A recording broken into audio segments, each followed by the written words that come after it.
Good morning students, आप सभी लोगों का अभिषेक सक्सेना मैथमेटिक्स क्लासेज में स्वागत है।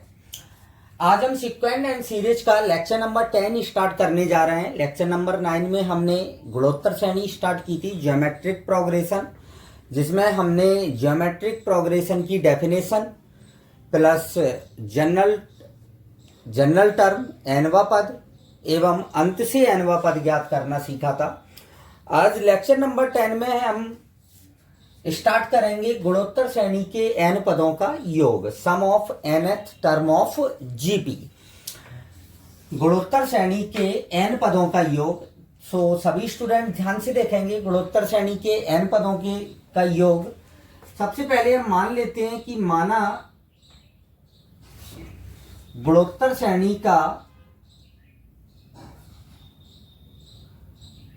प्रथम पद स्मॉल ए एवं सार्वानुपात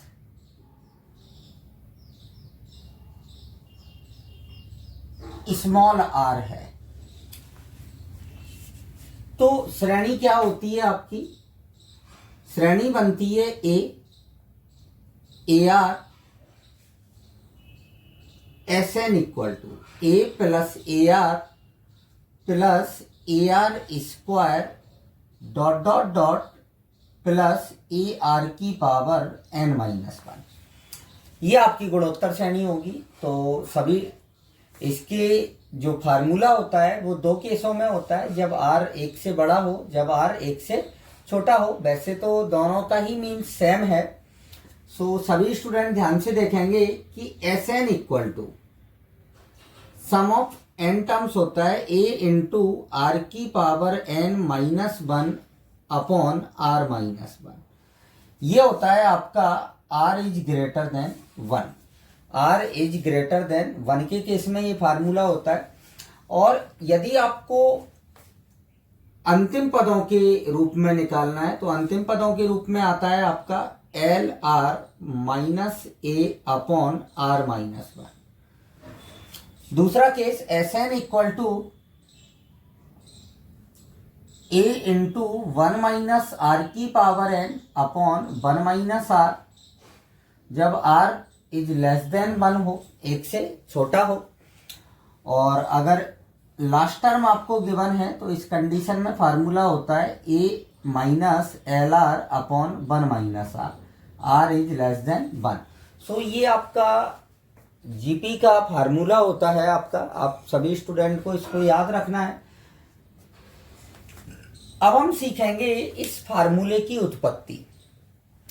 इस फार्मूले को कैसे निकाला गया है। सभी स्टूडेंट ध्यान से देखेंगे, प्रूफ देखेंगे इस फार्मूले का। मैं फार्मूला हटा रहा हूं, आप लोग नोट कर लें।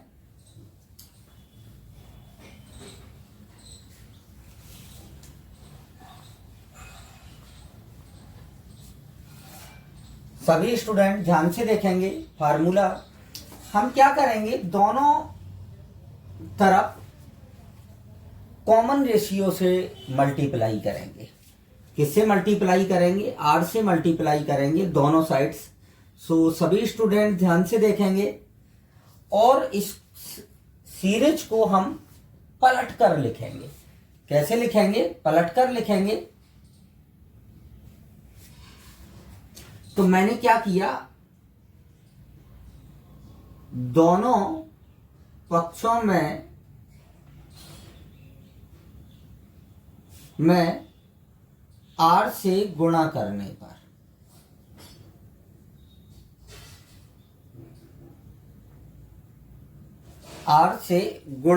पर जब दोनों पक्षों में r से गुणा करेंगे तो ये यहां पर आ जाएगा आपका आर एस एन इक्वल में एक टर्म्स को हम शिफ्ट करेंगे। सभी स्टूडेंट सॉरी, मैं तब पलटना नहीं है, आपको सीरीज को शिफ्ट करके लिखना है। एक पद हम आगे स्थानांतरित करके लिखेंगे। तो ए में जब आर से मल्टीप्लाई होगा तो ए आर आ जाएगा, प्लस ए आर में मल्टीप्लाई होगा तो ए आर स्क्वायर आ जाएगा। इसी टाइप से यहाँ पर ए आर की पावर n माइनस 1 और ये टर्म्स आगे निकल जाएगा, ए आर की पावर क्या रह जाएगा 1। अब अगर आपको फार्मूला नंबर फर्स्ट प्रूव करना है तो आप समीकरण 2 में से एक घटाएंगे, और अगर आपको फार्मूला नंबर फर्स्ट प्रूव करना है तो आप एक में से 2 घटाएंगे। तो यहाँ पर हम लिखेंगे ये इक्वेशन फर्स्ट है और ये इक्वेशन सेकंड है। तो सबसे पहले समीकरण 1 में से हम 2 को घटाएंगे। तो जब आप Sn में से Rsn घटाएंगे तो Sn कॉमन आ जाएगा और क्या आ जाएगा 1 minus r equal to AR से AR कट जाएगा, AR स्क्वायर से AR स्क्वायर कट जाएगा, ये सारे टर्म्स कैंसिल आउट हो जाएंगे। सो यहाँ पर A मिलेगा और जब आप इसमें से इसको घटाएंगे तो ये वाला टर्म्स आपका कैसा हो जाएगा, नेगेटिव हो जाएगा। So Sn 1 minus r equal to A common और ये आ जाएगा 1 माइनस आर की power n। So Sn equal to क्या आ जाएगा, A इंटू 1 माइनस आर की power n upon 1 minus r. और अगर आप समीकरण 2 में से एक घटा देंगे तो आपका दूसरा फार्मूला प्रूफ हो जाएगा। सो ये आपके फार्मूले का प्रूफ है। सभी स्टूडेंट ध्यान से देखेंगे एक अंतिम पदों के रूप में कैसे बनाते हैं इसी को। जैसे Sn इक्वल टू आपके पास गिवन है A इंटू ए आर की पावर n और अपॉन में 1 माइनस आर। तो हम इसको कैसे लिख सकते हैं, A into a minus r की पावर n को मैंने लिख दिया A आर की power n minus 1 into r, ऐसे करके लिख दिया, अपॉन में 1 माइनस आर। अब इसकी वैल्यू क्या है आपकी L है, तो A minus l r upon में 1 माइनस आर। तो ऐसे अंतिम पद के फॉर्म में फार्मूला प्रूफ होता है। सो सभी स्टूडेंट को क्लियर हो गया होगा। अब आप सभी स्टूडेंट नोट करें, देन हम आगे डिस्कस करते हैं।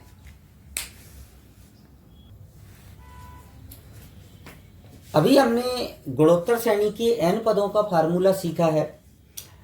यहाँ पर मैं आपको बता दूं कि अगर इन केस r की वैल्यू 1 हो जाए, अगर किसी मतलब जीपी में r की वैल्यू अगर हम 1 रख देंगे तो इसका जो सम है वो a plus a dot dot dot n बार मतलब na हो जाएगा। कितना हो जाएगा, na हो जाएगा अगर सार्वनुपात कितना होता है, 1 होता है। अब हम देखेंगे गुणोत्तर श्रेणी में ही एक अनंत गुणोत्तर श्रेणी और होती है, और अनंत गुणोत्तर श्रेणी काफी मोस्ट है आपके लिए। तो सभी स्टूडेंट देखेंगे अनंत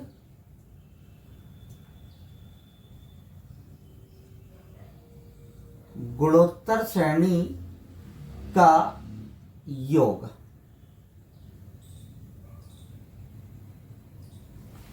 अनंत गुणोत्तर श्रेणी का योग, तो अनंत गुणोत्तर श्रेणी क्या होती है, S infinite A plus a r plus a r square dot dot dot, ये अनंत पदों तक होती है। अभी हमने n पदों तक देखा था, ये कहाँ तक होती है, अनंत पदों तक होती है। और आपको ये याद रखना है कि अनंत गुणोत्तर श्रेणी का जो r होता है वो सदैव -1 से 1 के बिटवीन होता है। किसके बिटवीन होगा, -1 से 1 के बिटवीन होगा। मतलब अनंत गुणोत्तर, क्योंकि बढ़ती हुई संख्याओं का हम कभी भी अनंत तक योग नहीं निकाल सकते हैं। निश्चित बात है r का मान -1 से 1 के बिटवीन है तो जो सीरीज है वो आपकी घट रही होगी, और घटती हुई संख्याओं का हम योग निकाल सकते हैं क्योंकि वो कहीं ना कहीं किसी पॉइंट पर एंड होंगी। तो हमेशा याद रखना है अनंत गुणोत्तर श्रेणी का जो r होता है वो आपका -1 से 1 के बिटवीन होगा, और अनंत गुणोत्तर श्रेणी का फार्मूला होता है S infinite equal to A upon 1 minus r. ये आपका फार्मूला होता है इनफाइनाइट सीरीज का। अब इसका हम प्रूफ देखेंगे। इसका जो प्रूफ होता है आपका वो जनरली आपके n पदों के योग का जो फार्मूला था उसी से ही हम करेंगे। तो ध्यान से देखेंगे सभी स्टूडेंट,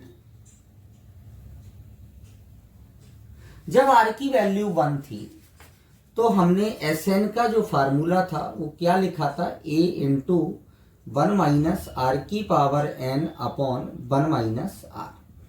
सभी स्टूडेंट को ध्यान रखना है, जब भी -1 से 1 के बिटवीन कोई संख्या होगी और इसकी पावर अगर हम इनफाइनाइट करते हैं, अनंत करते हैं, तो उसकी वैल्यू क्या होती है? 0 होती है। जैसे 1/2 की पावर अगर इनफाइनाइट हो तो इसकी वैल्यू क्या होगी? आपकी 0 होगी। तो -1 से 1 के बिटवीन जो संख्याएं होती हैं उनकी अगर हम पावर इनफाइनाइट करते हैं तो क्या आता है? आपके पास 0 आता है। अब आप देखेंगे यहाँ पर जो टर्म्स हैं आपके वो n टर्म्स हैं और यहाँ पर जो टर्म्स हैं वो इनफाइनाइट है। मतलब n कहाँ की ओर अग्रसर होगा? इनफाइनाइट की ओर। तो हम यहाँ पर दोनों साइड n टेंडिंग टूवर्ड्स क्या लेंगे? इनफाइनाइट लेंगे। तो मैंने यहाँ पर लिमिट लगा दी कि मतलब n कहाँ की ओर अग्रसर होगा? आपका इनफाइनाइट की ओर। तो n tending towards infinite Sn। तो जब आपने इस साइड लिमिट लगाई है तो हम इस साइड भी लिमिट लगाएंगे। Limit n tending towards infinite a into 1 minus r की power n upon 1 minus r. अब आप यहां पर इनफाइनाइट रख देंगे तो ये तो s इनफाइनाइट हो जाएगा इक्वल में। अब हम क्या करेंगे इस क्वेश्चन में? इसमें limit n tending towards infinite रहने दें, a माइनस ए आर की power n upon 1 minus r. a के अपॉन में 1 माइनस आर अलग कर देंगे और a आर की पावर n के अपॉन में 1 माइनस आर अलग करेंगे। सो आपको क्या मिलेगा? सभी स्टूडेंट ध्यान से देखेंगे। s infinite equal to limit n tending towards infinite a upon 1 minus r minus limit n tending towards infinite a r की power n upon 1 minus r. अब आप देखें कि इस वाले टर्म्स में कहीं भी n नहीं है। n नहीं है तो n टेंडिंग टूवर्ड्स इनफाइनाइट का कोई मीन्स नहीं होगा। तो यहां पर ये आ जाएगा a अपॉन 1 माइनस आर अलग माइनस। अब आप देखेंगे ध्यान से कि जब हम n इनफाइनाइट की ओर मूव करेगा और r जो है वो आपका -1 से 1 के बिटवीन है और r की पावर क्या है? n। मतलब -1 से 1 के बिटवीन संख्या की पावर क्या हो जाएगी? इनफाइनाइट। और अगर अभी मैंने आपको बताया अगर -1 से 1 के बिटवीन नंबर्स की अगर हम पावर इनफाइनाइट करते हैं तो उसकी वैल्यू क्या हो जाती है? 0 हो जाती है। तो हम इस टर्म्स को क्या रख सकते हैं? ये टर्म्स आपका 0 हो जाएगा और यहां पर आप लिख देंगे क्योंकि limit n tending towards infinite r की पावर n इक्वल्स टू क्या होगा? आपका 0 होगा। सो फाइनली आपका आंसर, आपका फार्मूला आ जाएगा s infinite equal to a upon 1 minus r. तो इस टाइप से हम s इनफाइनाइट अनंत पदों की योग का फार्मूला प्रूव कर सकते हैं। सभी स्टूडेंट को समझ में आ गया होगा। थोड़ा लिमिट का कंसेप्ट आपके लिए नया है। अभी आप अपने 10th यूनिट में थोड़ा सा आपकी बुक में कंसेप्ट दिया गया है इसका। 10th में नहीं है, एनसीईआरटी में शायद नहीं है 10th, क्योंकि जो पुरानी बुक थी उसमें 10th यूनिट थी। तो सभी स्टूडेंट इसको नोट कर लें और अच्छे से और इसके जो बेसिक कंसेप्ट है ये, इससे कभी कभी क्वेश्चन भी पुटअप हो जाता है। तो ध्यान रखें सभी स्टूडेंट और आप इसको नोट करें।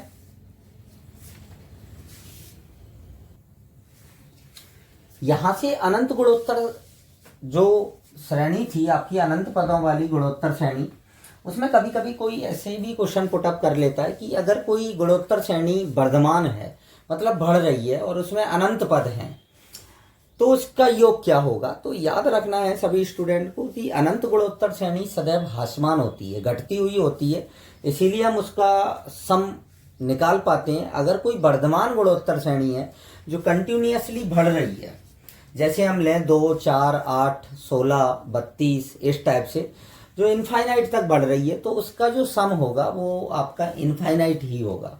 कितना होगा? इनफाइनाइट होगा। तो इसमें कोई कंफ्यूजन नहीं रखना है। मतलब वर्धमान अगर गुणोत्तर श्रेणी है तो उसके अनंत पदों का जो योग होगा वो आपका इनफाइनाइट होगा।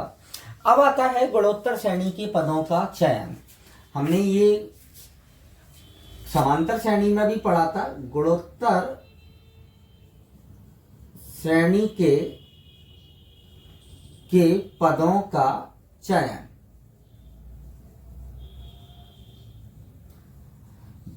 ध्यान रखना है, जब पदों का गुणनफल दिया गया हो, जब पदों का गुणनफल दिया गया हो,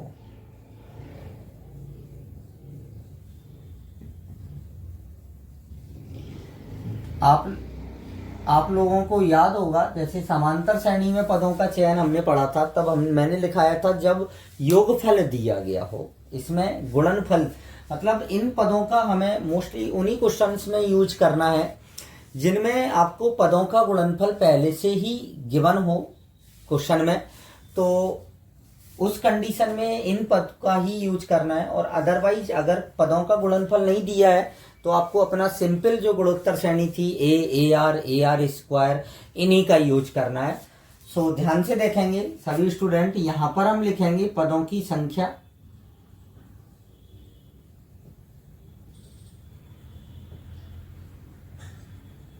और यहां पर हम लिखेंगे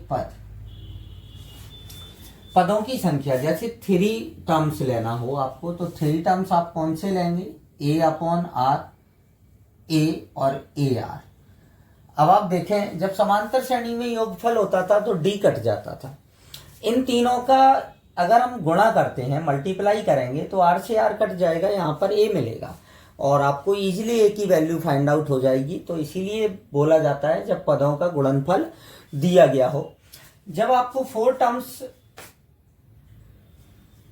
लेने हो तो आप हमेशा ये टर्म्स लेंगे, a upon r cube, a upon r, a r और ए आर क्यूब।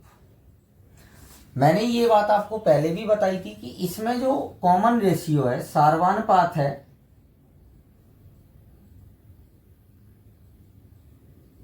पात आर होता है, और जबकि इसमें जो सार्वानुपात होता है वो आपका आर स्क्वायर होता है। जब और इवन टर्म्स लेना है, पदों की संख्या जब आपके पास सम होगी तब आर स्क्वायर होना चाहिए, और जब पदों की संख्या विषम होगी तो आर होना चाहिए। जैसे 5 पद लेना हो तो आप क्या लेंगे, a upon r square, a upon r, a r और ए आर स्क्वायर, तब आप ये 5 पद लेंगे। तो इस टाइप से हमें पद लेना है गुणोत्तर श्रेणी में, लेकिन जब पदों का गुणनफल दिया गया हो। सो आप इसको नोट करें। अब हम स्टार्ट करेंगे गुणोत्तर माध्य, गुणोत्तर माध्य, और देन फिर उसके बाद हम आपकी 9.3 एक्सरसाइज करेंगे, क्योंकि 9.3 एक्सरसाइज में पूरे गुणोत्तर श्रेणी के जितने भी कंसेप्ट्स हैं उन सभी के क्वेश्चंस हैं, इसीलिए हम पूरी थ्योरी एक बार में कंप्लीट करके फिर क्वेश्चंस करेंगे। गुणोत्तर माध्य,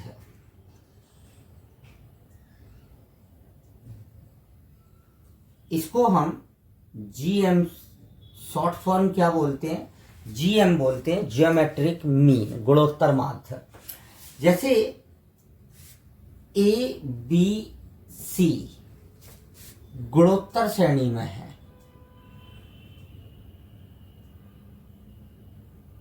हो तो ध्यान से देखेंगे जब कोई 3 संख्याएं गुणोत्तर श्रेणी में होती हैं तो इनके अनुपात, इसका इससे अनुपात और इससे इसका अनुपात बराबर होता है। मतलब b अपॉन ए बराबर क्या होगा, c अपॉन बी। तो हम क्या लिख सकते हैं कि b स्क्वायर बराबर क्या होगा, ac। सो b बराबर क्या हो जाएगा, रूट ac। मतलब इसका मतलब ये है कि a और c का गुणोत्तर माध्य b होता है।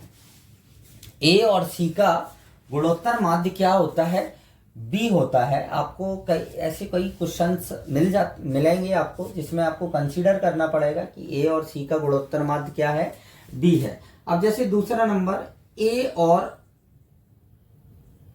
जैसे बी का गुणोत्तर माध्य, हमें ए और बी का गुणोत्तर माध्य निकालना है। 2 संख्याएं हैं, अब जैसे दो संख्याओं का गुणोत्तर माध्य निकालना है तो इनका जो गुणोत्तर माध्य होगा वो क्या होगा, आपका रूट ऑफ ए बी होगा। क्या होगा, रूट ऑफ ए बी होगा। अब जैसे अगर आपके पास तीन संख्याएं आ गई, तीन संख्याएं हैं जैसे ए बी सी का गुणोत्तर माध्य, तो ए बी सी का गुणोत्तर माध्य क्या होगा आपका, G equal to a into b into c की पावर कितना आएगा, 1/3। जब दो संख्याएं थी तो पावर 1/2 होता है, जब तीन संख्याएं हो गई तो पावर कितनी हो गई, 1/3 हो गई। और यदि आपके पास n संख्याएं हो, मतलब a1 a2 a3 dot dot dot an का गुणोत्तर माध्य क्या आएगा आपका, g बराबर a1 a2 a3 dot dot dot an की पावर क्या आएगा, 1/n आएगा। तो ये आपका गुणोत्तर माध्य होता है। अब दो संख्याओं के मध्य n गुणोत्तर माध्य ज्ञात करना हम अपने नेक्स्ट लेक्चर नंबर 11 में सीखेंगे। सो सभी स्टूडेंट इसको नोट कर लें और आज के लिए इतना ही। Thank you.